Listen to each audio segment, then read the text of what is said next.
The Needles sea level battery can only be accessed via the beach, walking round from Alum Bay on an extremely low tide, or via a lift shaft that was dug from the new battery down to the sea level battery. Access into the sea level battery from Alum Bay has been blocked by a landslide, making entrance difficult. During the Second World War, the area surrounding Alum Bay, going back as far as the Highdown Inn, was used for target practice and exercises by the military.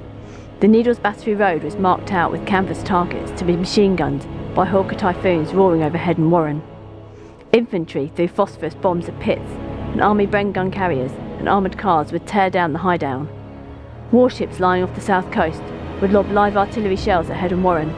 In 1941, 2 diesel generators were installed to light the Needles batteries, and another was added in 1943 to power a new sentry beam in the former sea level QF gun emplacement.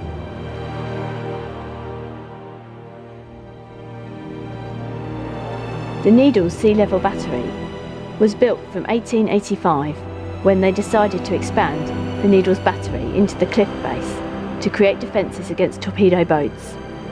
A 200-foot tunnel was dug into the observation post overlooking the stacks, which is now open to the public. In about 1887, a lift was sunk to build 5 new emplacements in the cliff face near the sea level.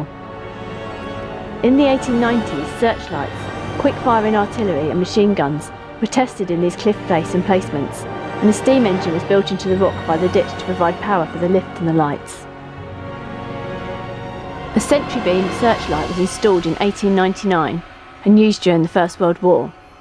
There was a natural underground reservoir which is fed by a spring, and this was used to pump water for the Needles batteries after 1887.